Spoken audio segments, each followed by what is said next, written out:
she's supported thousands of women on the brink of change, including many you may recognize.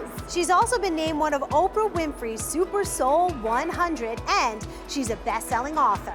Maternal lifestyle maven and world-renowned wellness leader, Latham Thomas here with us today. We're so happy to have you. I feel like I've known you forever, and I know, we only just met. We only just met today, Latham. Fast friends. Yes.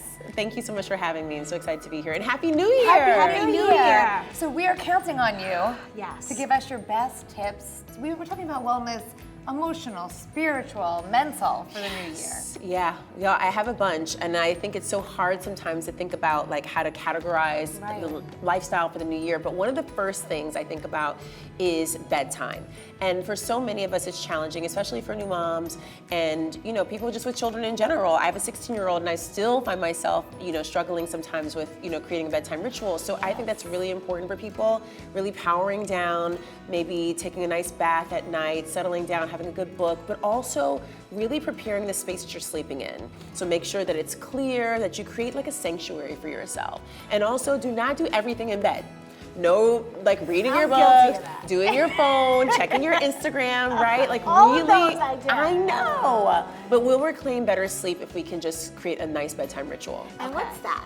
This is meditations, and so this is an album of guided meditations for rest and renewal that I created. It's an audio program. There's part of it which you can do for sort of like a wakeful sleep state, and the other half is actually for dreaming. So if you're ready to go to bed, And just when throw on you dream, meditations. you should really write down what your dreams are. Like, Absolutely. if you want things to happen in your life, the things that you want to materialize, Yes. you need to articulate that, right? Absolutely. So that's part of what I believe is such a critical part of our personal growth journey, is really visioning what the future is and creating a vision journal. And so having, with the planner that you have is called Mini Moons, and it's an amazing vision journal, which not only keeps the calendar for us, but also helps us to figure out like, what are our dreams, our goals, what are our desires, and also how do we go about achieving them, right? So kind of creating a methodology for that, but also figuring out where we are in the phases of the moon, which is why this one's so special, right? Because it really looks at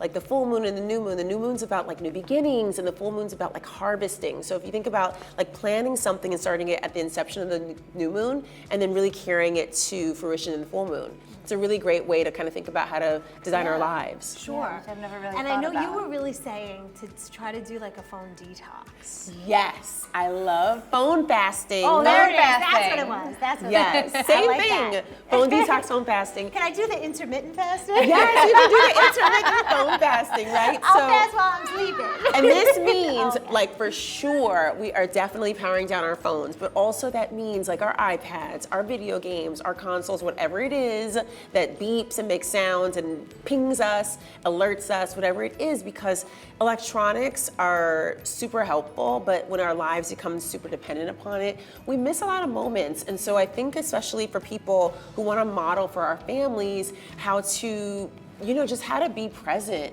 It's really important to power down. So figuring out if it's a day a week, if it's like a few hours during the day when you do it, but it really is shutting off. And for some people, that means maybe even just deleting some of the apps that they use most often so that they only use them a few times a week, or they only intentionally go on them. Because if you think about it, you might pick up your phone and you're like scrolling and you don't even remember picking up your phone. Yes, so, and then also rewarding. I mean, I love your story about like what you guys did at phone fasting in your own family. Yes, we had the kids give it up for a surprise, and they did not know what the surprise was, but they had to give up electronics for a week. That's And it was Disney World. I mean, that was a good payoff, luckily. I'll give up my phone. I have to say, it was such a reconnection of our family because we disconnected from electronics, and that it really worked. Yeah. It really worked. Well, you hear that you should do it all the time, but then you're like, well, how do you do it? So this is good. That's how you make it a that's how you priority do it. and an action. That's exactly I think right. we all Not know just we this should, abstract. Right. but Yeah. it's the actual doing. Yeah, and the accountability piece, which takes me to another tip, which is like start a sister system or like a sister circle of support where there's people who can hold you accountable to your new goals. So, I mean, we're in this amazing space, mind, body, and spirit, for movement, thinking about like our New Year goals. A lot of people are like, okay, the gym is my thing, or fitness, or this new, class that I'm gonna take. And it could be something totally disconnected from fitness, but thinking about the hardest things that we have, that we face in our lives, how do we achieve those goals is usually through the support of friends and people who are gonna hold us accountable, right? Yes. And so find someone who's at that same life stage, who's also trying to like maybe move in their career, or also trying to maybe meet like a specific goal, and partner up and decide like, hey, you know, I'll go to this class with you, or hey, did you get up in the morning and go for your run? Hey, did you drink your phone water? fast? Yes. Hey, Yes. did you drink your water? Yes, whatever it is, it could be the tiniest thing, but it has to be that we're held accountable, and our friends can really help us with that. So who are those people who are really your cheerleaders, right? Find one of those people, identify them before, you know, the year gets ahead of us, because we are in the beginning of the year. Start to talk to your friends now and say, hey, will you help me on this path towards success? And be in that Together. connection with them. And then don't be afraid to ask for help. Yes. I love that Asking one. for help That's a is big so one. key, right? Yeah, so you're gonna watch my kids, right? Yes. I would love to, because mine's 16. Right? I would love to. Mine's grown now, and like he qualifies as a babysitter, so I would love to watch your kids, please. How about 2 more? Yeah. So just be willing to ask for, Just and be willing then to ask receive for the help. Absolutely. Yeah. All right, thank you Such so much. great tips in Latham's books. We'll have that information on news12.com.